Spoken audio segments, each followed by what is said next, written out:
ರಾಜೇಶ್ ಹಿರೇಮನೆಗೆ ಜಾಮೀನು ಮಂಜೂರು. ಜಾಮೀನು ತಿರಸ್ಕಾರ ಸುದ್ದಿ ಸುಳ್ಳು ಎಂದ ವಕೀಲರು. ಜಾಮೀನು ರಿಜೆಕ್ಟ್ ಆಗಿಲ್ಲ. ತಪ್ಪು ಸುದ್ದಿ ವಿರುದ್ಧ ವಕೀಲ ವಾಲೆಮನೆ ಶಿವಕುಮಾರ್ ಸ್ಪಷ್ಟನೆ. ಒಂದು ದಿನ ನ್ಯಾಯಾಂಗ ಬಂಧನ ಬಳಿಕ ಜಾಮೀನು. ವೈರಲ್ ಸುದ್ದಿಗೆ ಬ್ರೇಕ್ ಹಾಕಿದ ಕೋರ್ಟ್. ರಾಜೇಶ್ ಹಿರೇಮನೆ ಪ್ರಕರಣ ಹೈಲೈಟ್ ಮಾಡಿದ ಆಪ್ತ ಸಹಾಯಕ ಟ್ಯಾಗ್ ಬಗ್ಗೆ ಕಿಡಿ. ನಮಸ್ಕಾರ, ನೀವು ನೋಡ್ತಿರೋದು ಮಲ್ನಾಡ್ ಸುದ್ದಿ. ರಾಜೇಶ್ ಹಿರೇಮನೆ ಪ್ರಕರಣದಲ್ಲಿ ಮಹತ್ವದ ಬೆಳವಣಿಗೆ. ನಿನ್ನೆ ದಿನ ನ್ಯಾಯಾಲಯವು ರಾಜೇಶ್ ಹಿರೇಮನೆ ಅವರನ್ನ 1 ದಿನಗಳ ಅವಧಿಗೆ ನ್ಯಾಯಾಂಗ ಬಂಧನಕ್ಕೆ ಒಪ್ಪಿಸಿತ್ತು. ಆದರೆ ಕೆಲ ಮಾಧ್ಯಮಗಳಲ್ಲಿ ಜಾಮೀನು ಅರ್ಜಿಯನ್ನ ತಿರಸ್ಕಾರವಾಗಿದೆ ಎಂಬ ಸುದ್ದಿ ಪ್ರಸಾರಗೊಂಡಿತ್ತು. ಈ ಕುರಿತು ಅವರ ಪರ ವಕೀಲರಾದ ವಾಲೆಮನೆ ಶಿವಕುಮಾರ್ ಸ್ಪಷ್ಟನೆ ನೀಡಿದ್ದಾರೆ. ಅವರ ಪ್ರಕಾರ ನ್ಯಾಯಾಲಯ ಜಾಮೀನು ಅರ್ಜಿಯನ್ನ ತಿರಸ್ಕರಿಸಿಲ್ಲ. ಸರ್ಕಾರಿ ವಕೀಲರ ತಕರಾರಿಗೆ ಅವಕಾಶ ನೀಡುವ ಉದ್ದೇಶದಿಂದ ವಿಚಾರಣೆಯನ್ನ ಮುಂದೂಡಲಾಗಿತ್ತು. ಇಂದಿನ ದಿನ ನ್ಯಾಯಾಲಯದಲ್ಲಿ ಜಾಮೀನು ಅರ್ಜಿ ವಿಚಾರಣೆ ನಡೆದು ರಾಜೇಶ್ ಹಿರೇಮನೆ ಅವರಿಗೆ ಜಾಮೀನು ಮಂಜೂರಾಗಿದೆ.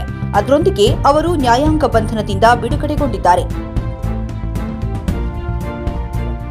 ಆತ್ಮೀಯ ಮಾಧ್ಯಮ ಮಿತ್ರರೇ, ನಿನ್ನೆ ದಿವಸ ನಮ್ಮ ನಗರದ ರಾಜೇಶ್ ಹಿರೇಮನೆ ಅವರಿಗೆ ನ್ಯಾಯಾಂಗ ಬಂಧನ ಆಗಿ ನ್ಯಾಯಾಧೀಶರು 1 ದಿನಗಳ ಅವಧಿಗೆ ನ್ಯಾಯಾಂಗ ಬಂಧನಕ್ಕೆ ಒಳಪಡಿಸಿದರು.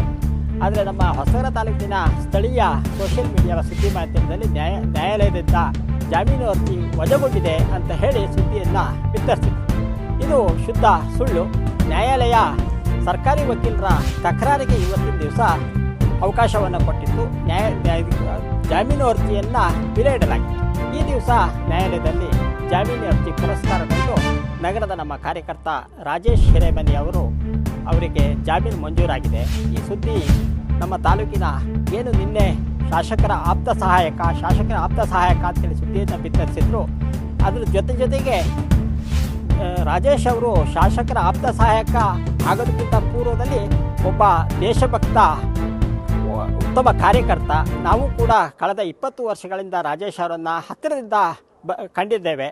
ಅವರ ಮೇಲೆ ಕಳೆದ 1.5 ವರ್ಷಗಳ ಹಿಂದೆ ಆಗಿರ್ತಕ್ಕಂಥ ಒಂದು ದೂರಿಗೆ ಸಂಬಂಧಿಸಿದಂತೆ ಇವತ್ತಿನ ದಿವಸ ಅವರು ನ್ಯಾಯಾಂಗ ಬಂಧನದಿಂದ ಬಿಡುಗಡೆಗೊಂಡಿದ್ದಾರೆ. ಈ ಸುದ್ದಿಯನ್ನು ನಿನ್ನೆ ದಿವಸ ಏನು ಶಾಸಕರ ಆಪ್ತ ಕಾರ್ಯದರ್ಶಿಯನ್ನು ಒಂದೇ ಕಾರಣಕ್ಕೆ ಭಾರಿ ಹೈಲೈಟ್ ಮಾಡಿದ್ರು. ಅದೇ ಶಾಸಕರ ಆಪ್ತ ಕಾರ್ಯದರ್ಶಿ ಜ್ಞಾನೇಂದ್ರ ಅವರ ಆಪ್ತ ಕಾರ್ಯದರ್ಶಿಯಾಗಿಯೂ ಕೂಡ ಏನು ಕೆಲಸ ಮಾಡ್ತಾಯಿದ್ರು ರಾಜೇಶ್ ಹಿರೇಮನೆಯವರ ನ್ಯಾಯಾಂಗ ಬಂಧನದ ಜಾಮೀನು ಅರ್ಜಿ ಮಂಜೂರುಗೊಂಡು ಅವರು ಇವತ್ತು ನ್ಯಾಯಾಂಗ ಬಂಧನದಿಂದ ಹೊರಬಂದಿದ್ದಾರೆ ಅಂತೇಳಿ ತಿಳಿಯೋದಕ್ಕೆ ಬಯಸ್ತೇವೆ. ಇವತ್ತಿನ ದಿವಸ ನಮ್ಮ ನಗರದ ಎಲ್ಲ ಕಾರ್ಯಕರ್ತರ ಮಿತ್ರರು ಮತ್ತು ಅವರ ಒಡನಾಡಿಗಳು, ಅವರ ಹಿತೈಷಿಗಳು ತುಂಬ ದುಃಖ ತಪ್ತರಾಗಿದ್ದರು. ಅವರಿಗೂ ಕೂಡ ಒಂದು ನ್ಯಾಯಾಲಯದ ಆದೇಶದಿಂದ ಸಂತೋಷ ಆಗಿದೆ ಅಂತ ಹೇಳೋದಕ್ಕೆ ಬಯಸ್ತೇನೆ.